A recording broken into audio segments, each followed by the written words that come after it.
Malditos para alguns, geniais para muitos, e a crítica literária, dois caras que sabem manipular a arte e o gosto das palavras. Na sequência, Douglas Diegues e Joca Terron, por eles mesmos. Douglas, Joca, queremos saber um pouquinho das suas vivências manuelinas. Manuel Barros, para mim, ele, como tantos outros, né, Manuel Bandeira também, João Cabral, Oswald de Andrade, são os nossos grandes antecessores. Sem todos esses antecessores, eu pelo menos não chegaria a fazer o que eu faço hoje. Então eu devo muito a esses antecessores, embora uma dívida muito honesta também, né? Porque eu sempre tratei de receber essa energia da influência deles de uma forma muito particular, né? Sempre tomando cuidado para não cair numa repetição de coisas que eles já haviam feito. Um dos meus antecessores é o Wilson Bueno, sim, que fez o Mar Paraguaio, né? E coisa e tal, e me abriu os olhos para essas línguas da fronteira e me mostrou que é possível fazer uma literatura de humanidade usando essas línguas da fronteira. Então eu passei 10 anos quebrando o coco para descobrir como é que eu poderia chegar a fazer literatura usando as línguas da fronteira sem imitar o Wilson Bueno.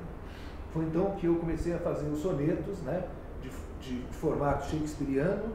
Tem o italiano, o petrarquiano, o shakespeariano. Eu escolhi o modelo inglês, né, e passei a fazer esses sonetos de maneira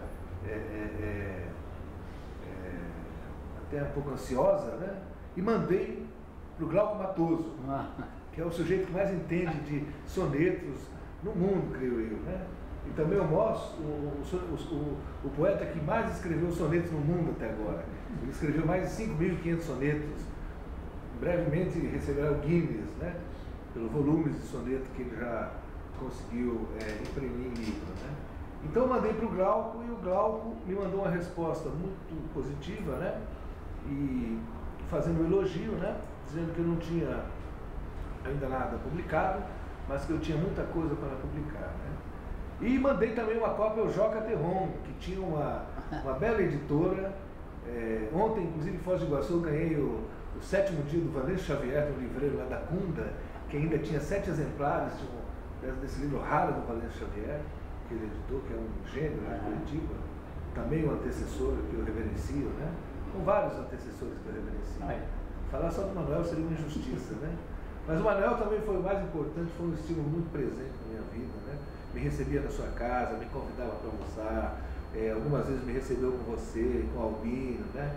No final da vida já escancarou a porteira, né? A gente podia entrar com câmera, com gravador, com bloquinho de nota, com maquininha celular com câmera, né? Eu já não te revistava mais, né? Eu já não mandava você passar pela triagem básica, né?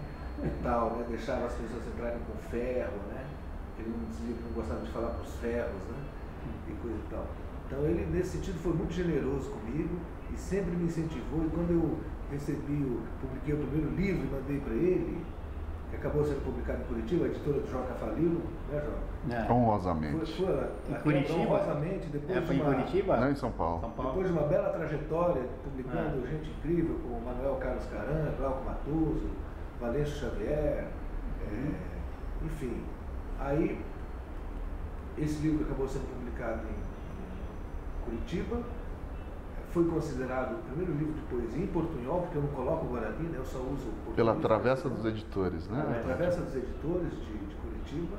E quando eu mandei para o Manuel, ele me mandou uma carta em resposta muito generosa, né? Dizendo que, por fim, eu havia encontrado na minha voz, que não era mais um poeta que estava experimentando, tentando, mas sim um poeta que já estava se realizando nessa língua, né? Então isso foi muito importante, né? Meio aquele vazio, né? Que você oferece a tua descoberta, né? Para o meio, né? E esse silêncio às vezes é um pouco constrangedor, né? E desestimulante. O Manuel rompeu esse silêncio e mandou esse livro para um amigo dele, jornalista da Folha de São Paulo, né? que é o Rogério Eduardo Alves, que estudava a obra dele também. Em seguida o Rogério me procurou, viu o prefácio do Glauco Matoso, a orelha do Glauco, né, que o Glauco acabou escrevendo uma orelha para esse livro, e apareceu uma matéria de uma página, uma folha ilustrada, que tornou o livro e o Portunhol Selvagem bastante conhecido, muito mais do que eu, porque eu sou apenas um pretexto para que o Portunhol Selvagem, esse espírito de línguas, né, se manifeste, entendeu? Legal. Sobre a escrita, Joca, como é o processo de escrever? Ninguém pensa, tem que escrever um livro. De onde vem a ideia para você? É a imitação da natureza? Não, decididamente não. Olha, de onde vêm os livros, né? Um tipo de... A literatura é uma espécie de lente de aumento, assim, que você usa. E a partir do momento que você adere a essa ferramenta, você não consegue mais enxergar o mundo sem desejar que ele seja ampliado, né? Você não consegue mais abandonar. Então é uma maneira de você... É uma lente, mas também é uma língua pessoal, particular, que cada escritor vai desenvolvendo ao longo da vida. Eu dou aulas também em oficinas e tal, e uma das... Assim como antes eu tive a minha pequena editora, a Ciência do Acidente, e eu já percebia isso, que a característica, o traço mais marcante, mais perceptível dos escritores é a sua vaidade. O escritor, ele imagina que no ato mesmo em que ele publicar um livro, vai se plasmar diante dele uma fila de leitores, e que mesmo publicando um livro, ele já é dono de algo, de uma linguagem pessoal, de um idioleto intransferível, de algo do gênero. E isso não é verdade. São pouquíssimos escritores que conseguem, como Manuel de Barros, criar uma geografia pessoal, um território, uma zona particular, privada, onde essa literatura que ele desenvolve trafega. E esse é o caminho mais difícil, é o papel do escritor, que é o papel de todo o trabalho de toda uma vida, né? Porém, é uma coisa que você, evidentemente, há privilegiados como Rimbaud, sei lá, que aos 19 anos já havia encerrado o seu trabalho, já tinha aposentado sua pena, né? Já não escrevia mais, escreveu toda a sua obra até os 19. Mas, em geral, os escritores, eles precisam amadurecer, e é um amadurecimento lento, quando isso é possível e quando lhes é permitido. Quem é que permite? A vida. Quando a vida lhes permite, quando a vida lhe dá uma alforria qualquer, vá ser gauche nessa vida, vá ser escritor, aí ele, enfim, ele mergulha, mas é um mergulho diário, permanente, ininterrupto.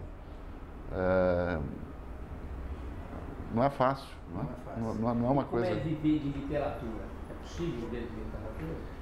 Olha, se você tiver a sorte, né, de cair em graça de um bando de gente que comece a ler as coisas, né, ou se você for um mágico competente como Paulo Coelho, né, conseguir magnetizar uma manada impressionante de leitores, né, porque dizem que ele não escreve bem, né, mas ele tem algum poder, né, que talvez seja mágico, que consegue magnetizar uma multidão incrível, e não só no Brasil, né, em várias partes do mundo, né, vende livro como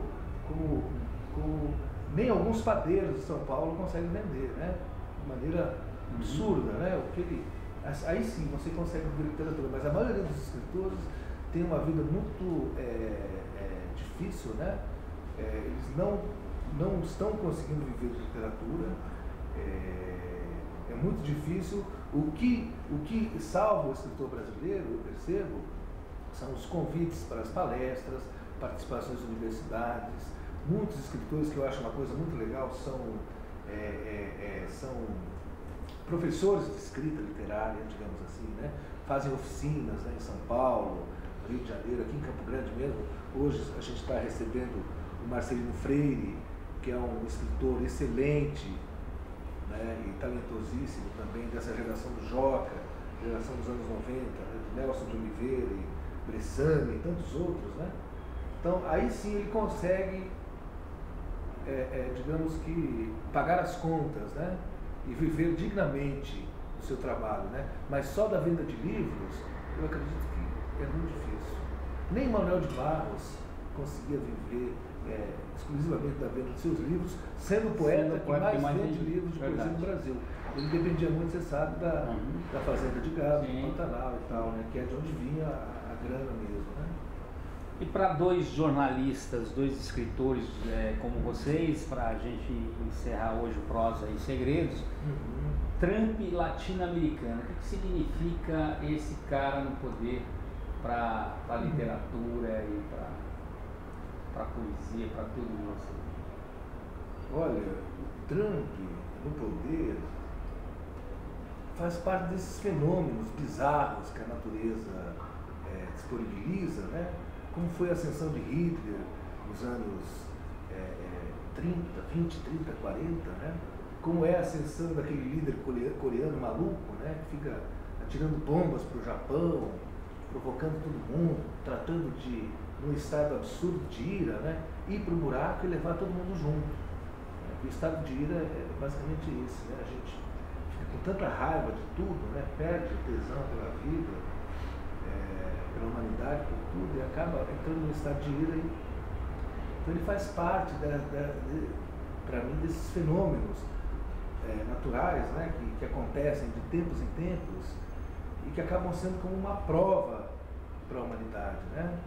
Para a humanidade derrotá-lo com o seu poder, com a sua força numérica, né?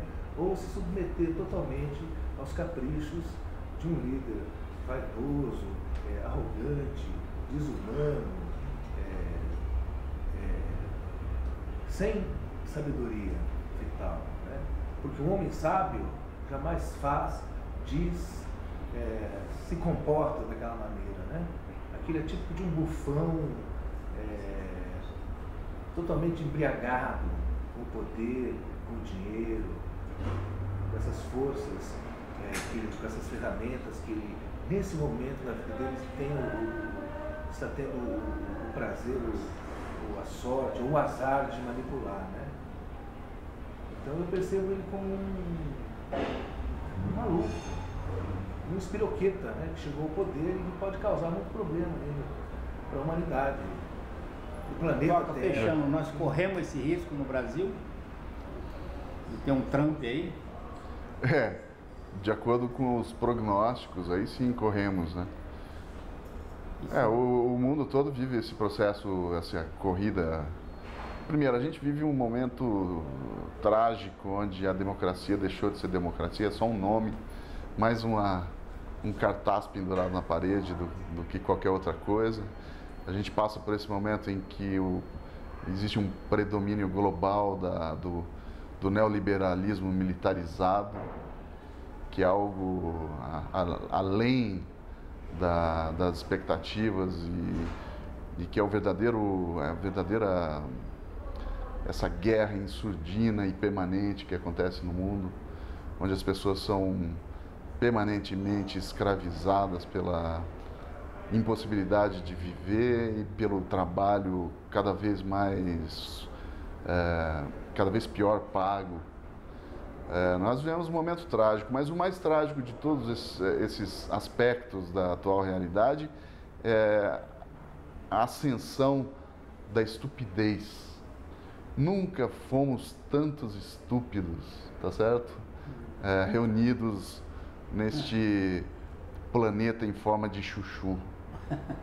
Nunca fomos tantos estúpidos e, mais do que isso, nunca tantos estúpidos tiveram voz. Isso está nos levando a um ponto incongruente da história em que a voz do estúpido é a voz do predominante, não há mais bom senso, a sensatez foi enterrada.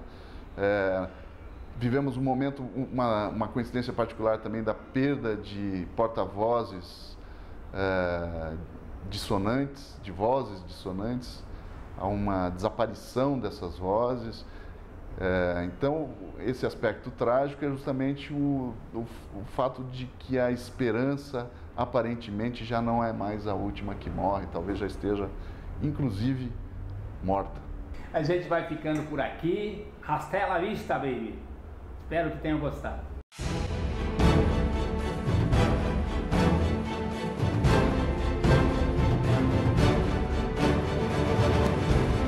Prosa e Segredos, com Bosco Martins, trazendo a memória e cultura digital do lado de cá de la fronteira.